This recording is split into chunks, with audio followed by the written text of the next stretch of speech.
जय हिंद साथियों, RRB group D के प्रीवियस ईयर की क्लास में आप सभी का स्वागत है। तो हम लोग 2022 के प्रीवियस ईयर के प्रश्नों को हल कर रहे हैं। तो चलिए देरी न करते हुए वीडियो को शुरू करते हैं। वीडियो को अंत तक देखिएगा। पहला प्रश्न है कि संघाई हिरण इनमें से किस राज्य में पाई जाने वाली एक स्थानीय प्रजाति है।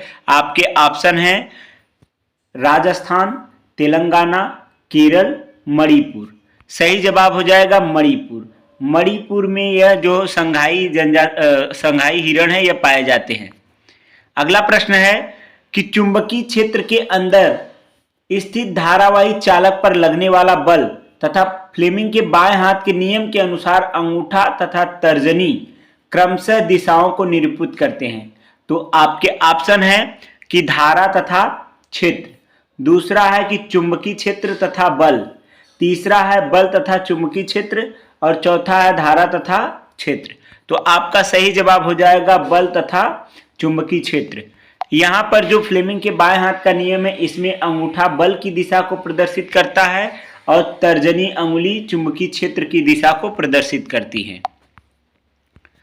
अगला प्रश्न है कि निम्नलिखित में से कौन सा भाग पौधे में गैसीय विनिमय में सहायक होता है। आपके ऑप्शन है रक्षक कोशिकाएं, दूसरा केंद्रक, तीसरा है कोशिका झिल्ली, चौथा है रंध्र। तो आपका सही जवाब हो जाएगा रंध्र। रंध्र जो है गैसीय विनिमय में सहायक होता है। मौसीन राम पृथ्वी पर स्थित सर्वाधिक आर्द्र स्थान है, यह कहाँ पर स्थित है यह पूछा गया है। तो आपके ऑप्शन है महादेव पहाड़ियों में, लुसाई पहाड़ियों में, राजमहल पहाड़ियों में, खासी पहाड़ियों में। तो आपका सही ऑप्शन हो जाएगा खासी पहाड़ियों में। इनमें से कौन सा विद्युत मोटर के आर्मेचर का भाग है। तो भागों के विषय में लिखा है कि नंबर 1 मृदु लौह कोर, दूसरा है कुंडली, तीसरा है चुंबक। तो यहाँ पर आपके जो ऑप्शन हो जाएंगे यह कौन सा होगा। नंबर 1 है 1 और 3 दोनों, दूसरा है केवल 2, तीसरा है केवल 1, चौथा है 1 और 2 दोनों। तो आपके सही ऑप्शन हो जाएंगे 1 और 2 दोनों। चलिए जानते हैं कि विद्युत मोटर के आर्मेचर के विषय में। तो जो आर्मेचर होता है यह नर्म लोहे की एक रोड होती है और उसमें कॉपर के तारों को लगा करके कई फेरे बनाए जाते हैं। तो इसलिए इसका नर्म लोहे की कोर और कुंडली यह दोनों सही रहेंगे। निम्नलिखित में से कौन सा रेडॉक्स अभिक्रिया नहीं है। तो देखिए रेडॉक्स अभिक्रिया क्या होती है। ऐसी अभिक्रिया जिसमें ऑक्सीकरण और अपचयन दोनों होता है। आपके ऑप्शन है कि एक, यहाँ पर कुछ विकल्प दिए हुए हैं 1 से लेकर 4 तक, उन्हें आप देख लीजिए। और आपके ऑप्शन जो है एक, पहले वाले में 1 लिखा है, दूसरे वाले में समीकरण 2, तीसरे में समीकरण 4 और चौथे में समीकरण 3। तो यहाँ पर आपका जो सही ऑप्शन हो जाएगा समीकरण नंबर 4। जो 4 नंबर समीकरण है इसमें आप देखेंगे कौन सी अभिक्रिया है, या प्रतिस्थापन अभिक्रिया है। और AgNO3 और NaCl के मध्य कौन सी अभिक्रिया है, प्रतिस्थापन अभिक्रिया। बाकी सभी की सभी 1 से लेकर 3 तक की सभी अभिक्रियाएं कैसी हैं, रेडॉक्स अभिक्रियाएं हैं।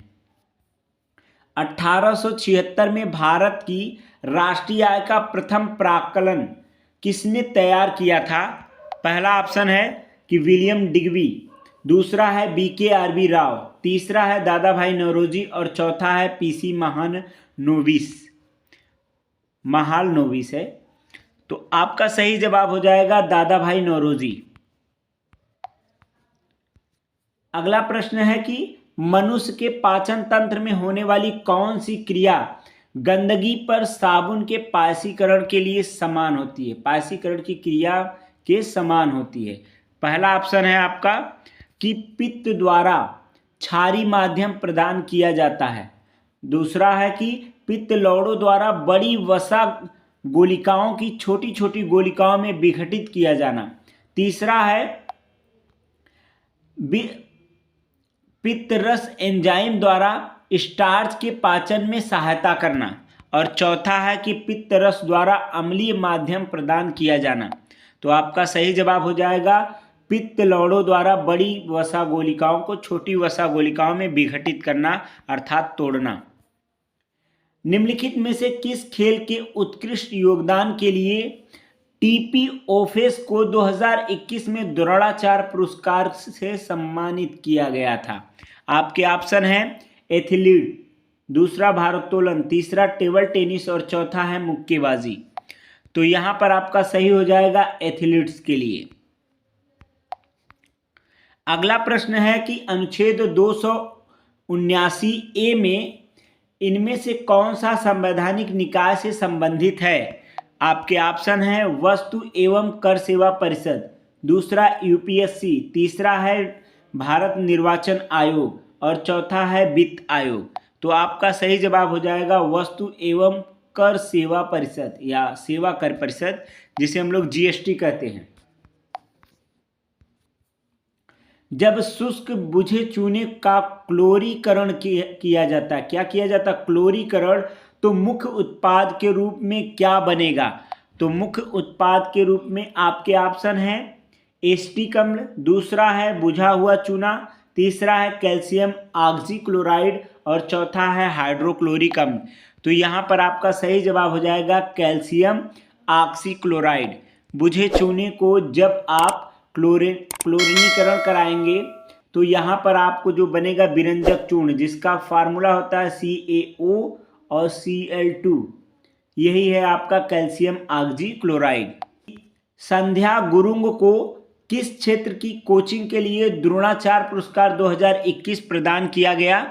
आपके ऑप्शन है कबड्डी, दूसरा मुक्केबाजी, तीसरा तैराकी, चौथा निशानेबाजी।